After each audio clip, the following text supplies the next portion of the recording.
What role do you think that young people will play or must play in our democracy today?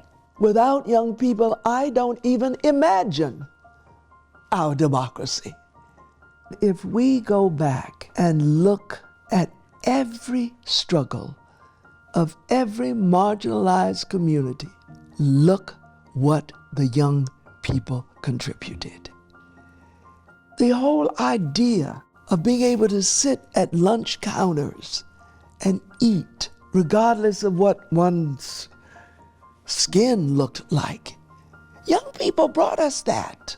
The very idea that we could and should use peaceful protest. That was not something that only Dr. Martin Luther King or Rosa Parks thought about. Young people did that. A young Anne Frank, a young Cesar Chavez, my Spelman sister, Stacey Abrams. Young people have always been in the struggle, and they always must be in the struggle if we are to succeed. Well, I want to talk to you a bit about mentorship, because you have mentored thousands of young Black women, men and women. Who mentored you? I was mentored by my first grade teacher, Miss Bunny Vance. Wow. On the first day of class, she asked every child in that room to stand up and to give their name. And I was so nervous and so scared. And I dropped my head and I said, "My name is Johnnetta Betsch." And Miss Vance said, "Johnnetta, stand up straight. Look me straight into my eyes and never again mumble your name. Remember, in this class, we are preparing leaders." Wow. One of the things that a mentor can do is to see in you what you do not see in yourself. If I could go way back, with me it means going way back, and give myself some advice, take care of yourself. There's nothing wrong with self-care.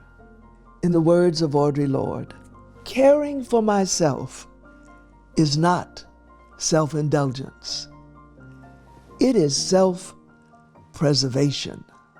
It is a political act.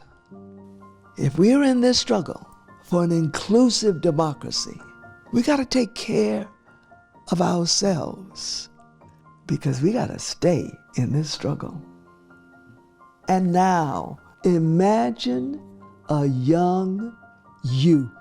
What counsel would you give to yourself?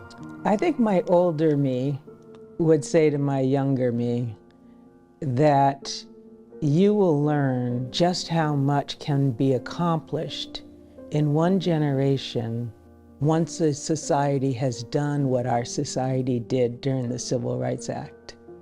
You will learn one generation is actually all it takes when our laws are about inclusion and freedom for everybody. My father grew up in Jim Crow South. He didn't have the right to vote. He had it technically, but we all know that he didn't. He grew up in segregated schools. He grew up in that system of oppression. But once we accomplished certain fundamental victories in the civil rights era, it meant that his children would have different possibilities. So I would reassure my younger self, as my older self, that one generation can make all the difference.